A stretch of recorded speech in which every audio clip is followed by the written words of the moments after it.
एक समय की बात है।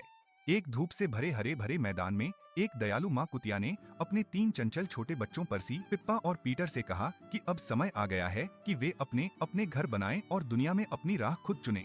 तीनों छोटे कुत्तों ने अपनी माँ को गले लगाया, विदा ली और खुशी से अपनी घुंघराली पूंछ हिलाते हुए रास्ते पर निकल पड़े। वे ज्यादा दूर नहीं गए थे कि पर्सी, जिसे खेलना बहुत पसंद था, एक आदमी से मिला जिसके पास भूसे से भरी गाड़ी थी। कृपया, क्या आप मुझे अपना घर बनाने के लिए थोड़ा भूसा दे सकते हैं? उसने कहा। आदमी मान गया और पर्सी ने जल्दी जल्दी भूसे का एक छोटा सा घर बना लिया। वह बहुत खुश हुआ कि उसका काम इतनी जल्दी पूरा हो गया। थोड़ी देर बाद पिप्पा की मुलाकात एक आदमी से हुई जिसके पास लकड़ियों की गाड़ी थी।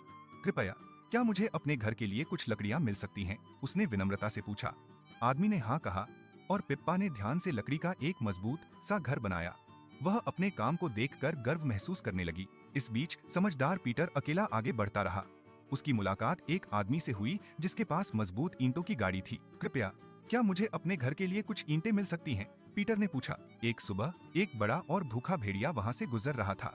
उसने हवा में सूंघा और पर्सी के भूसे वाले घर को देखकर शैतानी मुस्कान दी। छोटे कुत्ते, मुझे अंदर आने दो, उसने गुर्राकर कहा।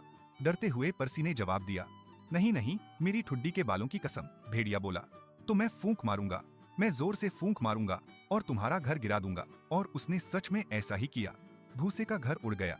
पर्सी चीखता हुआ भागा और पूरी ताकत से पिप्पा के लकड़ी वाले घर की ओर दौड़ गया। पिप्पा, मदद करो, बड़े बुरे भेड़िए ने मेरा घर गिरा दिया। जल्द ही भेड़िया पिप्पा के घर पहुंच गया। छोटे कुत्तों, मुझे अंदर आने दो, वह दहाड़ा। कुत्तों ने कहा। नहीं नहीं, भेड़िए ने जोर जोर से फूंक मारी और लकड़ी का घर भी गिर गया। पर्सी और पिप्पा डर के मारे चीखते हुए जितनी तेज दौड़ सकते थे पीटर के ईंटों वाले मजबूत घर की ओर भागे। भेड़िया वहां भी पहुंचा। उसकी आंखों में लालच चमक रहा था। छोटे कुत्तों, मुझे अंदर आने दो। नहीं नहीं, तीनों कुत्तों ने एक साथ चिल्लाया। भेड़िए ने फूंक मारी, फिर से फूंक मारी, लेकिन ईंटों का घर जरा भी नहीं हिला। भेड़िया थक गया, उसका चेहरा लाल हो गया। तभी उसकी नजर चिमनी पर पड़ी। आह, मैं चिमनी से नीचे जाऊंगा, उसने सोचा। लेकिन पीटर सब सुन रहा था। उसने जल्दी से चूल्हे पर चिमनी के नीचे पानी से भरा एक बड़ा बर्तन उबालने रख दिया। भेड़िया चिमनी से फिसलता हुआ नीचे आया, स्वादिष्ट खाने की उम्मीद में, लेकिन सीधा खौलते पानी में गिर पड़ा। आह, वह चिल्लाया, जली हुई पूंछ और बहुत दर्द के साथ। बड़ा बुरा भेड़िया वहां से जितनी तेज भाग सकता था भाग गया और फिर कभी उस मैदान में दिखाई नहीं दिया। तीनों छोटे कुत्ते खुशी से चिल्लाए। पर्सी और पिप्पा ने पीटर को गले लगाया, उसके मजबूत घर और समझदारी के लिए उसका धन्यवाद किया।